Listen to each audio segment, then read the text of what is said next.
ഒരുപാട് വാർത്തകളുള്ള ദിവസമാണ്. പ്രേക്ഷകരൊന്ന് സഹിക്കണം, ക്ഷമിക്കണം എൻ്റെ 5 മിനിറ്റ് എടുത്തതിന്. അപ്പോൾ നമുക്ക് ഹേമ കമ്മിറ്റി റിപ്പോർട്ടിലേക്ക് തന്നെ ആദ്യം പോകണം. കാരണം നമുക്കറിയാം ഹേമ കമ്മിറ്റി റിപ്പോർട്ട് ഒരുപാട് ചർച്ച ചെയ്യപ്പെട്ട ഒന്നാണ്. അതിനുശേഷം ഹൈക്കോടതി ഒരു പ്രത്യേക ബെഞ്ച് രൂപീകരിക്കുന്നു ഇതുമായി ബന്ധപ്പെട്ട്.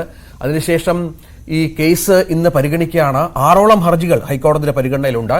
ഒരു വനിതാ ജഡ്ജി അടക്കം ഇതുമായി ബന്ധപ്പെട്ട് ഈ ബെഞ്ചിന്റെ ഭാഗമായി ഉണ്ട്. ഇന്ന് ആ ബെഞ്ചിന്റെ സിറ്റിംഗ് ഇന്ന് നടക്കുകയാണ്. ബാക്കി രാവിലെ 10:15 പ്രത്യേക ഡിവിഷൻ ബെഞ്ചിന്റെ സിറ്റിംഗ് നടക്കും. ഹേമ കമ്മിറ്റി റിപ്പോർട്ടും അതിന്റെ അനുബന്ധ രേഖകളും മുദ്രവെച്ച കവറിൽ അഡ്വക്കേറ്റ് ജനറൽ ഡിവിഷൻ ബെഞ്ചിന് നേരിട്ട് കൈമാറും. ഹേമ കമ്മിറ്റി റിപ്പോർട്ടിന്റെ അടിസ്ഥാനത്തിൽ പ്രത്യേക സംഘം അന്വേഷിക്കണമെന്ന് ആവശ്യപ്പെട്ടുള്ള പൊതുതാൽപര്യ ഹർജിയാണ് പ്രധാനപ്പെട്ടത്. നമുക്ക് ആജ്ഞാ രവീന്ദ്രൻ അല്പസമയത്തിനകം ചേരുമെന്ന് പ്രതീക്ഷിക്കുന്നു. മുദ്രവെച്ച കവറിൽ റിപ്പോർട്ട് സമർപ്പിക്കുകയാണ് ഹേമ കമ്മിറ്റി. സർക്കാരിന് നേരത്തെ നിർദ്ദേശം നൽകിയിരുന്നു. കാരണം നമുക്കറിയാം പുറത്തുവിട്ട റിപ്പോർട്ടിൽ കുറെ പേജുകൾ ഒഴിവാക്കിയിരുന്നു. അതുമായി ബന്ധപ്പെട്ട് ചില ആക്ഷേപങ്ങൾ ഉയർന്നിരുന്നു. ഈ പ്രധാനപ്പെട്ട ആളുകളുടെയൊക്കെ പേരുള്ള പേജാണോ എന്നുള്ള തരത്തിലുള്ള ചർച്ചകളൊക്കെ വന്നിരുന്നു. അതിനുശേഷമാണ് ഇപ്പോൾ സർക്കാർ തലത്തിൽ അവിടെ ഇപ്പോൾ സർക്കാരിനോട് ആവശ്യപ്പെടുകയാണ് കോടതി പ്രധാനപ്പെട്ട എല്ലാ പേജുകളും ഹാജരാക്കി ഈ റിപ്പോർട്ടിന്റെ പൂർണ്ണ രൂപം നൽകണം. ആജ്ഞാ രവീന്ദ്രനുണ്ട്. ആജ്ഞ, ഈ പ്രത്യേക ഡിവിഷൻ ബെഞ്ചിന്റെ ആദ്യ സിറ്റിംഗ് ആണ്, ഒപ്പം നിർണായകമാണ്. നമുക്കറിയാം 10-16 കേസുകൾ ഇതിനകം രജിസ്റ്റർ ചെയ്ത് കഴിഞ്ഞു. ഹേമ കമ്മിറ്റി റിപ്പോർട്ട് വന്നതിന് ശേഷം നിരവധിയായ പീഡന പരാതികളിൽ ഇപ്പോൾ ഇന്നത്തെ പ്രത്യേകത എന്തൊക്കെയാണ്, ഏതൊക്കെ കാര്യങ്ങളാണ് പരിഗണിക്കപ്പെടുന്നത്? 6 ഹർജികളാണ് ഹേമ കമ്മിറ്റി റിപ്പോർട്ടുമായി ബന്ധപ്പെട്ട് ഈ പുതിയ ബെഞ്ച്, അതായത് സ്പെഷ്യൽ ബെഞ്ച് പരിഗണിക്കുന്നത്. ജസ്റ്റിസുമാരായ doctor AK Jayasankaran Nambiar, CS Sudha എന്നിവരുൾപ്പെട്ട ബെഞ്ചാണ് ഹർജി പരിഗണിക്കുന്നത്. സമ്പൂർണ്ണ ഹേമ കമ്മിറ്റി റിപ്പോർട്ടും അതുപോലെ അനുബന്ധ രേഖകളും കോടതിയിൽ ഹാജരാക്കണം എന്ന് ആവശ്യപ്പെട്ടിരുന്നു. ഇന്നലെ ആയിരുന്നു കോടതിയിൽ ഈ പറയുന്ന പൂർണ്ണമായ ഹേമ കമ്മിറ്റി റിപ്പോർട്ടിന്റെ പൂർണ്ണമായ രൂപം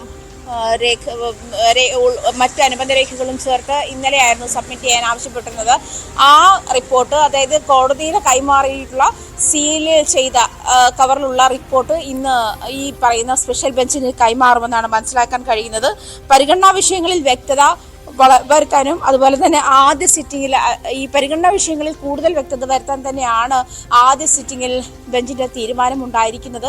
കഴിഞ്ഞ കുറച്ച് ദിവസങ്ങളായി തന്നെ SIT ഉൾപ്പെടെയുള്ള ടീമുകൾ, അന്വേഷണ സംഘം ഉൾപ്പെടെയുള്ള ടീമുകൾ ഇതുമായി ബന്ധപ്പെട്ടുള്ള പരാതികളുമായി മുന്നോട്ട് നീങ്ങുന്ന ഒരു സാഹചര്യത്തിൽ ഇന്ന് കഴിഞ്ഞ ആഴ്ചയിലാണ് ഇത് തീരുമാനമാകുന്നത്. ഹേമ കമ്മിറ്റി റിപ്പോർട്ട് പരിഗണിക്കാൻ വനിതാ ജഡ്ജി ഉൾപ്പെടെയുള്ള ഒരു ഡിവിഷൻ ബെഞ്ച് രൂപീകരിക്കുമെന്ന് അനൗൺസ് ചെയ്യുന്ന ഒരു സാഹചര്യം ഉണ്ടായത്. കഴിഞ്ഞ തവണ ഹർജി പരിഗണിക്കുമ്പോഴായിരുന്നു അതായത് ആക്ടിംഗ് ചീഫ് ജസ്റ്റിസ് അടക്കമുള്ള ആളുകൾ, മുഹമ്മദ് മുഷ്താഖ് അടക്കമുള്ള ഡിവിഷൻ ബെഞ്ച് ചേർന്നിട്ടാണ്, അത് ജസ്റ്റിസ് എസ് മനുവും മുഹമ്മദ് മുഷ്താഖും ചേർന്നിട്ടുള്ള ആക്ടിംഗ് ചീഫ് ജസ്റ്റിസ് മുഹമ്മദ് മുഷ്താഖും ചേർന്നിട്ടുള്ള ഡിവിഷൻ ബെഞ്ചിൻ്റെതായിരുന്നു ആ തീരുമാനം. ആ സമയത്ത്, അതായത് കഴിഞ്ഞ തവണ സജിമാൻ പാറയിലിൻ്റെ ഹർജിയുടെ തുടർ ഹർജി പരിഗണിക്കുന്ന സാഹചര്യത്തിലാണ് ഇങ്ങനെ ഒരു കാര്യം കൂടി അനൗൺസ് ചെയ്തത്.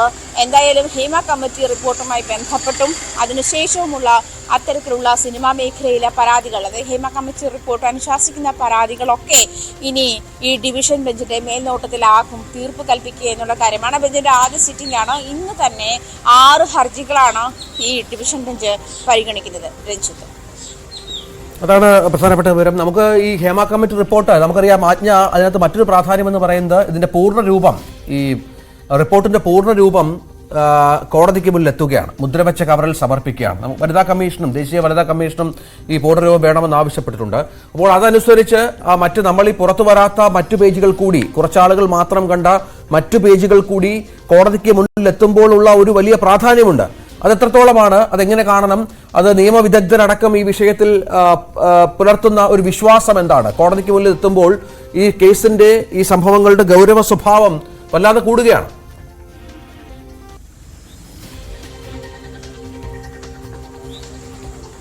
നേരത്തെ തന്നെ രഞ്ജിനിയും സജിമോൻ പാറയിലും അതുപോലെ മുൻ MLA ജോസഫും പുതുശ്ശേരിയും നൽകിയിരിക്കുന്ന ഹർജികളും പെൻഡിങ്ങിലുണ്ട്. അത്തരം ഹർജികൾ, അതായത് അത്തരം ഹർജികൾ തീർപ്പാക്കാനുണ്ട്.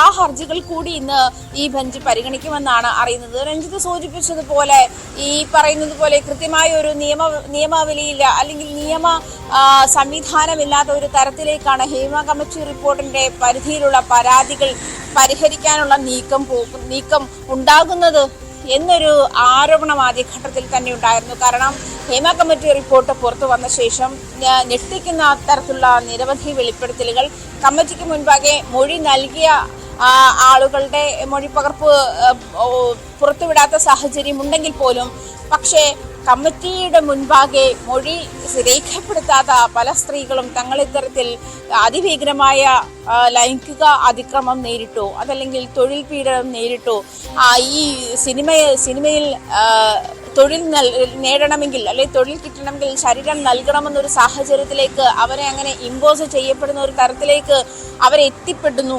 ഇത്തരം സാഹചര്യങ്ങളൊക്കെ പരിഹരിക്കണമെന്ന് ആവശ്യപ്പെട്ടുകൊണ്ട് തന്നെ നിരവധി സ്ത്രീകൾ രംഗത്തെത്തിയിരിക്കുന്നു. അത്തരം സാഹചര്യങ്ങളാണ് ഇതിൽ പല പരാതികളും നമുക്കറിയാം കാലപ്പഴക്കം കൊണ്ട്, അതായത് 2009 കേസുണ്ട്, 2013 കേസുണ്ട്. ഇത്തരം കാലഘട്ടത്തിന് മുൻപാണോ എന്ന് പറഞ്ഞ് തള്ളിക്കളയുന്ന സാഹചര്യം. ഇപ്പോൾ ഒരു പ്രധാനപ്പെട്ട കാര്യം ചൂണ്ടിക്കാണിക്കുകയാണെങ്കിൽ അലൻസിയറുടെ പരാതി, അത് അമ്മയിൽ ഉൾപ്പെടെ അന്ന് പരാതി നൽകിയിരുന്നെങ്കിലും അലൻസിയർ മാപ്പ് പറഞ്ഞല്ലോ എന്ന് പറഞ്ഞ് തള്ളിക്കളയുന്ന സാഹചര്യം പോലും ഉണ്ടായിരുന്നു. അത്തരം പരാതികളൊക്കെ വീണ്ടും വന്നിരിക്കുകയാണ്. അതിൽ നിയമപരമായിട്ടുള്ള അതല്ലെങ്കിൽ സാധ്യതകൾ തേടിക്കൊണ്ട് തന്നെയാണ് ഇതിന് അടിപ്പെട്ട സ്ത്രീകളൊക്കെ രംഗത്തെത്തിയിരിക്കുന്നത്. അതിനുശേഷമാണ് കഴിഞ്ഞ സിറ്റിംഗിലാണ് സജിമോൻ പാറയിലിന്റെ ഹർജി പരിഗണിക്കുമ്പോൾ സാഹചര്യത്തിലാണ് ഈ പറയുന്ന ഡിവിഷൻ ബെഞ്ച്, അതായത് അന്ന് വരെ ഹേമ കമ്മിറ്റി റിപ്പോർട്ടുമായി ബന്ധപ്പെട്ടുള്ള പരാതികൾ പരിഗണിച്ച ബെഞ്ചാണ് ഈ ആക്ടിംഗ് ചീഫ് ജസ്റ്റിസ് മുഹമ്മദ് മുഷ്താഖിന്റെയും അതുപോലെ ജസ്റ്റിസ് എസ് മാനുവിന്റെയും ബെഞ്ച്. ആ ഡിവിഷൻ ബെഞ്ചിന്റെ തീരുമാനമാണ്. ആ ഡിവിഷൻ ബെഞ്ച് ആ സാഹചര്യത്തിലാണ് അറിയിച്ചത് ഇത്തരത്തിൽ ഇനി ഹേമ കമ്മിറ്റി റിപ്പോർട്ട് സ്പെഷ്യൽ ബെഞ്ചായിരിക്കും പരിഗണിക്കുക എന്നുള്ള ഒരു നിർദ്ദേശം വെക്കുന്നതും, നിർദ്ദേശം മാത്രമല്ല അങ്ങനെ ഒരു ഉത്തരവ് പറയുന്നത് ആ ഒരു സാഹചര്യത്തിലാണ്. എന്തായാലും ഹേമ കമ്മിറ്റി റിപ്പോർട്ട് പുറത്തു വന്നതിനു ശേഷമുള്ള കോലാഹലങ്ങൾ വലുതാണ്. അതിനുശേഷം ഉണ്ടായിട്ടുള്ള വാദപ്രതിവാദങ്ങളും വിമർശനങ്ങളും ഏറെ ശ്രദ്ധേയമാണ്. അതുകൊണ്ട് തന്നെ രഞ്ജിത്ത് സൂചിപ്പിച്ചതുപോലെ ഇതിനൊരു നിയമ സംവിധാനം ഉണ്ടാവുകയും അത് പരിഹരിക്കാൻ ഒരു പ്രധാനപ്പെട്ട ഒരു സ്പെഷ്യൽ ബെഞ്ച് ഉണ്ടാവുകയും ചെയ്യുക എന്നുള്ള കാര്യവും അങ്ങേയറ്റം ആശ്വാസകരമാണ്. മാത്രമല്ല അത് സ്വാഗതാർഹവുമാണ്. ആ ബെഞ്ചിന്റെ ആദ്യത്തെ സിറ്റിംഗ് ആണ്. 6 ഹർജികളാണ് സജിമോൻ പാറന്റെയും രഞ്ജിനിയുടെയും അതുപോലെ മുൻ MLA ജോസഫും പുതുശ്ശേരിയുടെയും ഹർജികൾ ഉൾപ്പെടെ 6 ഹർജികളാണ് ഇന്ന് ഹേമ കമ്മിറ്റി റിപ്പോർട്ടുമായി ബന്ധപ്പെട്ടുള്ള പരാതിയിൽ പരിഗണിക്കുക. അതുപോലെ തന്നെ ഇന്നലെ കവറിൽ സീൽ വെച്ച് ഈ ഹേമ കമ്മിറ്റി റിപ്പോർട്ടിന്റെ സമ്പൂർണ്ണ രൂപം കോടതിയിൽ സമർപ്പിച്ചിട്ടുണ്ട്. അത് സർക്കാർ സമർപ്പിച്ചിട്ടുണ്ട്. അത് ഇന്ന് ഈ ബെഞ്ചിന് കൈമാറുമെന്നാണ് അറിയാൻ കഴിയുന്നത്. ആജ്ഞ രവീന്ദ്രനാണ് വിവരങ്ങൾ പങ്കുവെക്കുന്നത്.